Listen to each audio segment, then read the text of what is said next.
So that's what my 2015 painting challenge, resolution for 2015 is. I want to get all my hobby stuff set up.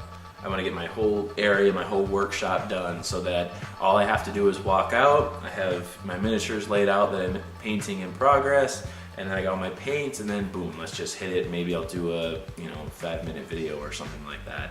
I figured to get this started I'd show at least some work in progress photos that I've taken over the last year. This is a panoramic of my shop with me standing in one corner, and the hobby section is directly in front of you but all the way at the other end of the shop.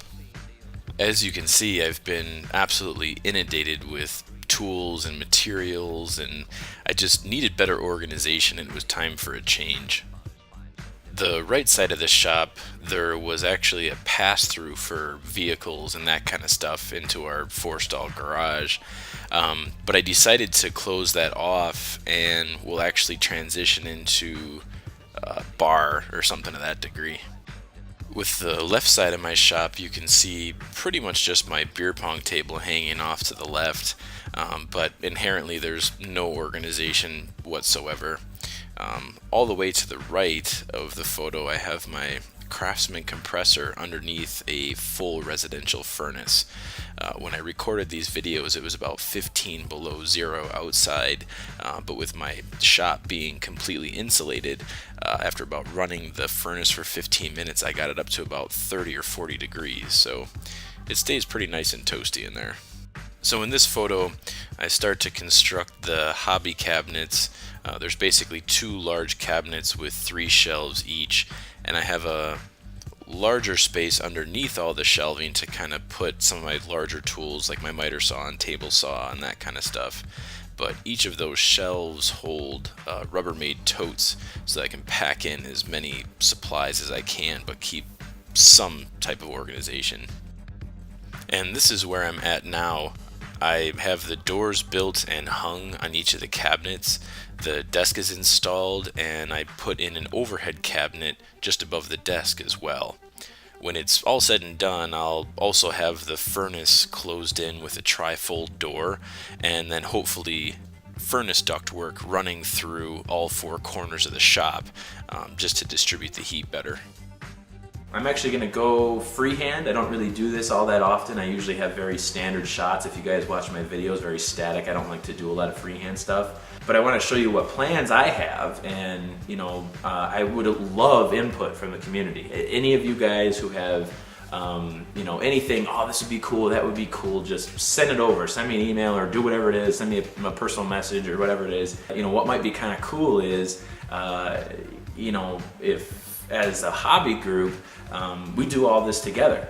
Oh, put this here, put that there, and link this and buy that, and do this and do that, and we'll, of course, I can't take, can't do absolutely everything everyone says, but for the most part, I think we can all sort of have fun playing with my workshop, even though you guys are on the internet and I'm the one here doing it.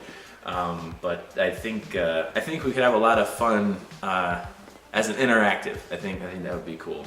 So like I said, let me go freehand. But what I built was I have pegboard on the inside of these doors. They're just kind of a standard, wood door. But I just have so much stuff packed in here, and my original design was to have 2 large of these 18-gallon totes on each shelf. And then the top shelf, it's actually 3 10-gallon totes. On this other side, you can kind of see that there's the 10-gallon totes, and then the 18, and then kind of my larger stuff below. So, kind of what started to happen is I just would jam everything in here. I have these bags. I got a bunch of these bags. These jean bags are just full of sand, medium sand, firm sand, hard sand. In the back here, those are actually pill containers, but I have, let's see if it focuses, yeah, maybe.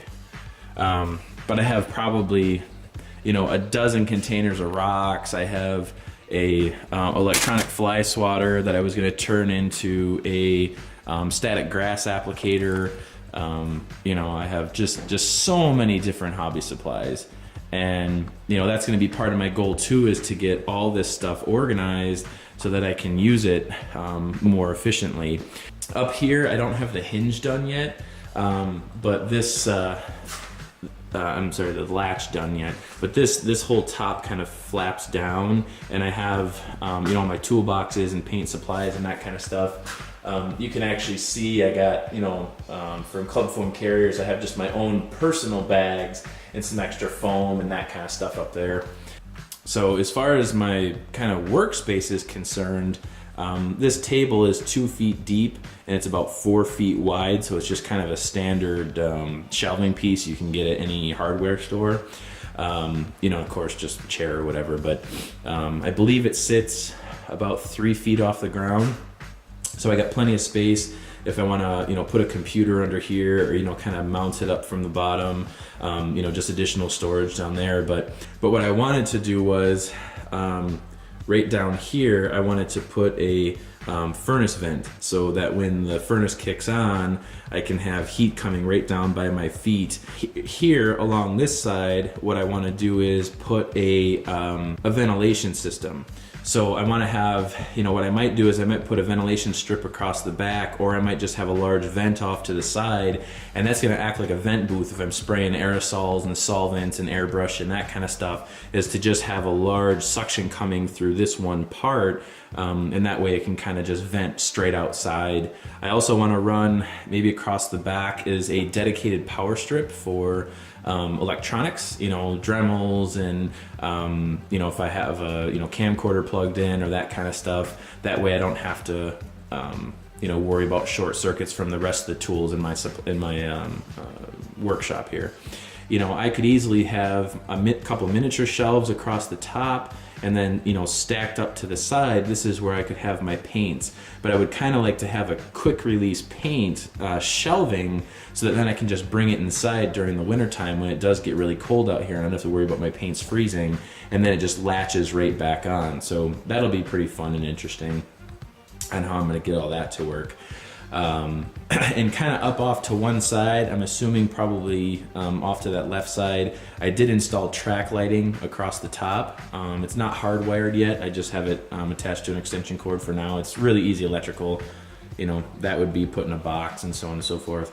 But what I want to have is a camcorder stand, probably a wall mount camcorder right up here, so that if I do want to record any videos, I can have a nice, right over the shoulder shot into what I'm doing here for any type of hobby related stuff.